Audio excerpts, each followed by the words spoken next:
C'est midi, c'est maintenant. C'est midi, c'est maintenant.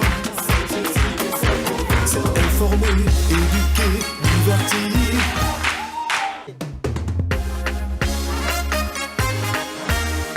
Rétro, c'est midi. Nos langues, Ouais, ça fait du bien quand même, ouais. par exemple, au lieu de dire c'est parti, et ouais, c'est joli. Ou embêter Managiremo. Oui, pardon. Alors, au plaisir. Alors, celle qu'on va recevoir dans le retour ce midi aujourd'hui, elle est fondatrice, présidente de l'ONG Les Orchidées Rouges, c'est à Bordeaux. Et, sachez que si elle passe à ce midi aujourd'hui, c'est son troisième passage parce qu'on l'a reçu en 2020, en 2021, précisément le 12 mai 2021. Et sa première émission ici, elle est passée en tant qu'appel à témoins. Elle a subi l'excision, donc elle est venue partager son expérience. Et son deuxième passage, elle est venue vraiment faire une démonstration sur le plateau. Elle a fait un exposé sur un organe dont elle seule a le secret. Alors, chères femmes des épouses de Côte d'Ivoire, veuillez accueillir Marie-Claire Moraldo. Des épouses de policiers de Côte d'Ivoire.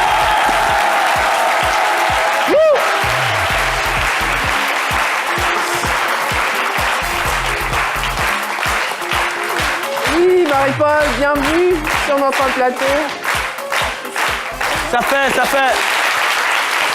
On m'a dit ça fait votre troisième passage. Moi, j'ai à l'esprit le dernier passage, le 12 mai 2021. Vous êtes passé sur le plateau, vous avez parlé d'un organe, je sais pas. Le clitoris. Ah oh, nos mamans sont là. Là, j'ai pas trop. Voilà. On va aller tout de suite pour la vidéo, on va un peu savoir voilà, de quoi il s'agit ce jour-là. Je ne voulais même pas prononcer ça. On y va pour les... Elle est sexologue, c'est ça? Non, du tout, elle était venue sur notre plateau, Jean-Michel, avec D'accord, on me parlait dans les oreillettes, du coup, Oui. pas... Alors, je suis fondatrice et directrice générale de l'Institut Les Orchidées Rouges à Bordeaux, qui lutte Les orchidées contre rouges, c'est un autre nom pour clito. Ça y ressemble, oui, c'est un autre nom. Parce que... On en apprend les Parce qu'en fait... Ils n'ont rien comprendre. L'orchidée rouge symbolise le désir ardent de faire l'amour. Ardent. Oh là. Oui, et la fleur de l'orchidée ressemble à la vulve de la femme et il y a la pustule qui rappelle le clitoris. Métaphore. Eh bien dit. Allez, voilà. Voilà. Donc on a bien démarré. Je viens pour vous parler d'un organe magique et méconnu qui s'appelle le clitoris. C'est un organe... Méconnu ou incompris? Il est méconnu. D'accord. Il est méconnu. Parce que même les femmes, beaucoup de femmes ne savent pas qu'elles ont un clitoris. Voilà. Donc... On se calme, ouvrez les esprits. Oui, il est méconnu, effectivement. Hein. Alors, le clitoris est un organe féminin. C'est l'équivalent du pénis et non... Il y a quoi? N'en déplaise aux esprits. Ah oui. Voilà. C'est un organe. C'est un organe, on en parle. Voilà.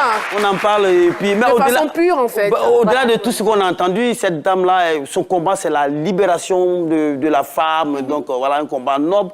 Alors, votre actualité, rapidement, après votre passage à ce midi. Après notre passage à ces midi, ce qui s'est passé, c'est qu'on a obtenu le statut consultatif auprès du Conseil économique et social de l'ONU. Super, félicitations. Ce qui nous permet non seulement d'être consultés par l'ONU pour apporter des solutions concrètes et des suggestions pour faire avancer les droits des femmes dans le monde et leurs conditions.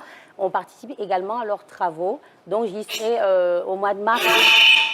Au mois de mars 2023 à New York pour une séance de travail. D'accord. Et depuis lors, j'ai créé à Cocody Cité des Arts le premier centre de Côte d'Ivoire dédié à l'accompagnement gratuit et global des femmes et des filles menacées ou victimes d'excision et de tout type de violence basée sur le genre, ce qu'on appelle les VBG, afin qu'elles puissent se reconstruire psychologiquement, se réapproprier leur corps et leur sexualité et développer leur pouvoir d'agir en renforçant l'estime de soi, la confiance en soi et en s'insérant au niveau socio-professionnel. Donc vraiment, au-delà de réparer des blessures, c'est la libération mentale de la femme pour qu'elle puisse construire une vie en adéquation avec ses aspirations les plus profondes, et la libération physique pour disposer de son corps comme on entend, et libération économique pour devenir maîtresse de son destin.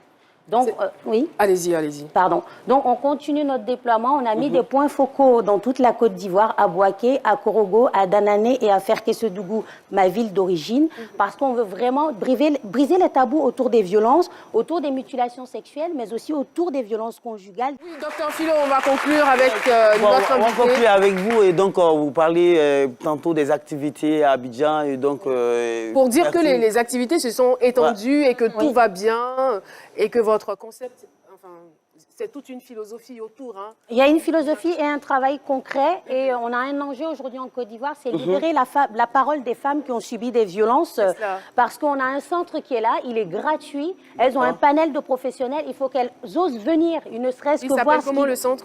Les Orchidées Rouges.